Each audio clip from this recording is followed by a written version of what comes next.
अस्सलाम वालेकुम दोस्तों। पाकिस्तान और ऑस्ट्रेलिया के दरमियान पहला वनडे मैच अपने इख्तिताम को पहुंचा है, लेकिन पहले मैं बात करना चाहूंगा बाबर के हेटर्स पर। बाबर के जो हेटर्स है ना, उनकी इंतहा जो है ना बढ़ती जा रही है। ये भेड़ कौम है, भेड़ कौम। इनको कुछ समझ नहीं आ रही कि क्या करना है, किस तरह की हेट करनी है। एक ट्रेंड चल गया है ना कि इस तरह एक बंदे को गालियां देनी है तो उसी के पीछे सारे लग जाते हैं। एक बेजा किस्म की जो है ना हेट फैलाने जा रहे हैं। हेट जो होती है ना वो एक लिमिट के अंदर रह के करते हैं, हम भी करते हैं, लेकिन इतनी नहीं करनी चाहिए कि जो एक बेजा किस्म की हेट आप स्टार्ट करते हैं, कोई वजह भी ना हो। तो जो मक्खी होती है ना, मक्खी वो भी ना गंद ढूंढ रही होती है, पहाना ढूंढती है। कहीं से भी वो आए ना, तो इन लोगों का भी यही हिसाब है कि वो कहीं से भी आएंगे ना, वो पहाना ही ढूंढ रहे होते हैं कि हम गंद के ऊपर बैठे हो और हमने गंद ही मुंह से उगलना है।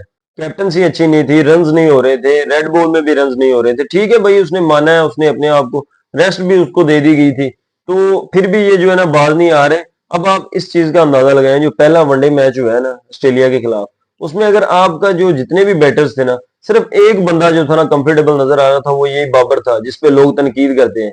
ये जो लोग कंप्यूटर के पीछे बैठे हुए हैं ना, जिन्होंने ट्रेंड चलाना होता है, उनको पता है जी ये 37 रन सिर्फ इस भाई साहब ने बनाए हैं, 63 रन से ये जो है अपनी जो है सेंचुरी भाई ने मिस कर दी। ये नसीम भी तो आया था ना, उसने भी तो अपने 40 रन मार दिए, 20 रन शहीन ने भी मार दिए, छक्के मार रहे थे वो। तो भाई आप ये चीज सोचे, वो टुल्ले मार रहे थे, तो उन्होंने प्रॉपर हिटिंग नहीं की कि जो एक प्लेयर आराम से करता है, जो बाकी आपके मिडिल ऑर्डर के प्लेयर्स खेल के गए हैं, जिनको बॉल ही दर्शन नहीं हो रही थी। बाकी जी छोड़ें बाकी बातें, रिजवान ने जो है कैप्टनसी बड़ी अच्छी की थी। कैप्टनसी के उसको 10/10 नंबर है, पहला उसका वनडे में आई था। वो खैर वो ये जो रिजवान की मैंने बात की थी ना कि ये सोशल मीडिया के जो ट्रेंड इनको भी चाहिए, तो इसलिए भाई साहब ने ये क्या काम किया है, पैट कमिंस के हाथ के ऊपर हाथ रखा हुआ था जब ट्रॉफी की अनवील हो रही थी, उसके ऊपर जो है ना भाई साहब ने। तो ये आप इस चीज को ज़हन में रखें कि वहां तो सब कुछ जायज है, आप जो मर्जी कर लें, लेकिन जो हाथ पे हाथ आप मर्द के रख के इस तरह फोटोज खिंचवाएंगे जैसे शादियों में, वो तो दुल्हन होती है ना कि जो पीछे खड़ी होती है, दूल्हा साहब आगे होते हैं, तो उसके कंधों पे हाथ रख के, कभी जी उसके ऐसे कोनी रख के वो खड़ी हुई है, तो वो तस्वीरें खिंचा रही है, और फोटोग्राफर भी जो कह रहा होता है कि जी आप थोड़ा थोड़ा और करीब हो जाए, बिल्कुल जो है ना हवा भी आपके अंदर से ना गुजरे। तो ये निजाम जो है ना ये रिजवान भाई ने स्टार्ट कर दिया। इनका यही मसला रहना है कि इन्होंने जो प्रेस कॉन्फ्रेंस में क्या बोलना है, वहां पे ये जबलियां मारेंगे। उसके अलावा इन्होंने इस तरह के जो है ना छोटे मोटे काम करते रहने हैं। ये इंटरनेशनल लेवल पे भैया आप क्रिकेट खेल रहे हैं, आपको इस चीज से बचना होगा अगर आपने अपनी कप्तानी को बेहतर तरीके से लेके चल रहे हैं। बाकी जी रिजवान की जो कैप्टनसी थी, उसमें उन्होंने बॉलिंग चेंजेस भी अच्छी की थी, बॉलर्स ने भी अपनी जान मारी है, और लड़के जो आ रहे हैं, जो अच्छी चीज है ना वो लड़के हारना होता है। हम यही तो रो रहे होते हैं हमेशा कि आप हारे जरूर लेकिन लड़के हारे, वरना यही जो पहले हम मैचेस हारते थे ना इस तरह के, वो 8 विकेट से 9 विकेट से हार रहे होते थे, लेकिन इस दफा हमने उनके 8 खिलाड़ी आउट किए हैं। तो ये बड़ी अच्छी चीज थी, और नसीम और शहीन ने लास्ट में आके जो है कोई 40-50 रन की कंट्रीब्यूशन कर दी, उससे हमारे जो है 200 प्लस हुआ है, वरना हमारा तो जो मैच बनना ही नहीं था। 30 एक रन और हो जाते तो जो है गेम ऑन हो जाना था। लेकिन जो है ये हमारे बैटर्स जो है ना पूरी तरह एक दफा फिर से फेल हुए हैं। ये जो रोबोट के बच्चे ऑस्ट्रेलिया वाले हैं ना, ये हर टाइम मौका नहीं देते। इन्होंने इस मैच में हमें मौका दिया था, लेकिन जो है ना हम बदकिस्मती से ये भी मौका जो है ना हासिल नहीं कर सके और अपना मैच हार गए। बाकी मेरे दोस्त रूफी, मैं यार बड़ा खुश हूँ उससे। और सबसे ज्यादा जो खुश है वो है आकिब जावेद। वो तो टैटू शैटू बनवा के जो है ना घूम रहा होगा, लुडियां डाल रहा होगा कि यार ये, इसने कहा था रूफी को कि भाई तुझे मैं टीम में डालता हूँ, तुझे कोई टीम में रखना नहीं चाहता, लेकिन तूने परफॉर्म करके दिखाना है। मैंने तुझे अंडे शंडे खिलाए, अब तुझे टीम में भी ला रहा हूँ। तो रूफी ने कहा भाई आप परेशान ना हो, ऐसे नींबू शिबू उसने अपने जिस्म पे लटकाए, और उसने कहा कि ये तो मेरा एरिया है एमसी की, भाई इसका ये एरिया है, वहां पे इसने हैट्रिक शैट्रिक भी की हुई है, बीबीएल खेलता रहा, तो इस पे इसकी परफॉर्मेंस रहती है। तो हमारे भी जो प्लेयर्स हैं, बॉलर्स हैं ना, वो जो है जहां पे विकेट में कुछ मिल रहा होता है ना, बाउंस शाउंस, वहां पे कुछ करते हैं, अदरवाइज जो फट्टा विकेट होती है वहां पे भी यार कुछ करना चाहिए इनको। लेकिन रूफी ने जो है कमाल करके दिखाया, ऐसी पेस इज पेस, यार पेस निकाल के दिखाई है मेरे दोस्त ने। उसने एक ओवर के अंदर जो है ना 2 आउट करके दिखाए हैं। वो जो मैक्सवेल को तो गेंद ही नहीं दिखी कहां से उसने निकाल दी, और पहली गेंद पे उसको आउट किया है। बाकी उसके अलावा यार ये सवालिया निशान आ रहा है बार बार ये हमारे नसीम भाई पे, ये हैरान हूं मैं इससे यार, ये तो इसका बिल्कुल स्टेमिना जाता जा रहा है कि ये पकौड़े की तरह जो है ना फूलता जा रहा है। इसकी जो फिटनेस है ना वो बिल्कुल खराब से खराब होती जा रही है। कल भी जो है मैं तो कहता हूँ शायद क्रैम्प भी हो तो अच्छा है, क्योंकि इसने बैटिंग शैटिंग तो कर ली थी, लेकिन ओवर भी इससे जो है ना 7-8 ही निकले हैं।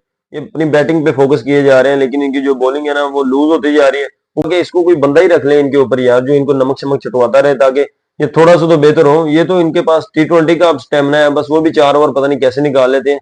वनडे का तो आप देख लेंगे 7 ओवर करवाए हैं। उसके अलावा जो टेस्ट की बात है वो तो आप भी भूल ही जाएंगे ना, ये टेस्ट में खुद ही नहीं खेलना चाहते, इनको पता है वहां जोर लगाना पड़ता है, फटा विकेट तो इनसे खेला नहीं जाता। और ये ऐसी विकेटों पे ये जब परफॉर्म करते हैं तो तब ये दुनिया का बेहतरीन पेस अटैक बन के निकल के आते हैं और बाद में ये हमें फटा विकेट से लील करवा रहे होते हैं। बाकी जी शेन साहब जो है उसकी जो पेस पूस नीचे आई हुई थी 130 पे निकाली जा रहा था, लेकिन लाइन और लेंथ उसकी काफी बेहतर थी। तो लाइन पे उसने ठप्पे छप्पे करवाए हैं, उसकी बॉलिंग इस लिहाज से अच्छी रही है। बाकी उसने आगे टुल्ले छुल्ले भी लगाए हैं जिससे को 20-30 रन बन गए। बाकी एमसी जो ग्राउंड है ना, इस पे जो है लो स्कोरिंग रन होते हैं, 250-240 तक की टीमें रहती हैं। तो 200 जो है ना वो तो बिल्कुल ही कम हो जाते हैं ना। 200 के अंदर तो आप जो है अपने बॉलर्स को है ना क्या अब जवाब देंगे कि जो थोड़ी सी परफॉर्मेंस वो भी करके दिखाएं, कम से कम कोई 30-40 रन एक्स्ट्रा तो इतने तो होने चाहिए ना जिसके अंदर उनको भी थोड़ा सा इजी रहे। क्योंकि शेन ने ये जो है ना आंखें शाखें दिखाई थी लबू शेने को, क्योंकि इसको किसी ने बताया होगा कि यार ये इखलाक के साथ थोड़ी जीतना है। आपके जो फास्ट बॉलर है इसी तरह जो है अपना नाम कम करते जा रहे हैं कि ये इखलाक के साथ कैसे जीत रहे हैं, अग्रेशन तो दिखाते ही नहीं।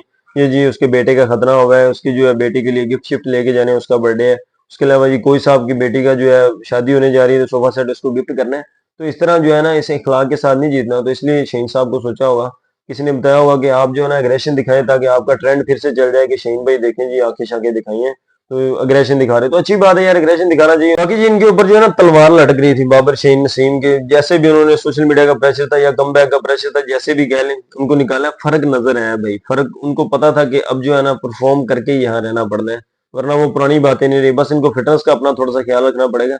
बाकी मैं हैरान था, पता नहीं इन्होंने किस चक्कर में आमिर जमाल को बाहर निकाला हुआ था। आमिर जमाल आपको जो है बाद में आगे 30-35 रन आपको बना के देते हैं, उसके अलावा फील्डर भी अच्छा है और उसके अलावा वो बॉलिंग आपको नपी तुली करके दे देता है कम से कम। और ऑस्ट्रेलिया में उसका तजर्बा भी है, जिस तरह उसने पहले भी टेस्ट सीरीज में 18 विकेट हासिल की थी।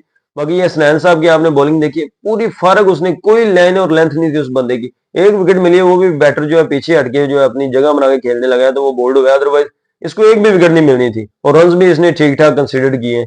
और बाकी रही हमारे साइम अयूब साहब की बात, तो उस पर मैं हैरान हूं। मैंने पहले भी कहा था कि ये जो बंदा है ना इसको उन्होंने फंसाया ही है, क्योंकि ऑस्ट्रेलिया जैसी कंडीशन में इसका ओडीआई में डेब्यू कराना और स्टार्क स्टार्क तो इसको खा जाएंगे इस बंदे को, क्योंकि ये अभी मटेरियल लेने है T20 के अंदर, ये पूरी तरह फ्लॉप हो गया है। तो जिम्बाब्वे में इसका डेब्यू करा देते कम से कम, वहां पे जो है ये थोड़ा सा इसको कॉन्फिडेंस मिल जाता, या पाकिस्तान में इसका डेब्यू करवा देते, वहां पे ये थोड़ा सा परफॉर्म कर जाता। लेकिन ऑस्ट्रेलिया में उसको डाल दिया, और ऊपर से अब्दुल्ला शफीक भाई साहब जो है वो भी, इन्होंने दोनों ने तो कसम खाई हुई है, इनकी जो ओपनिंग जोड़ी चल ही नहीं रही।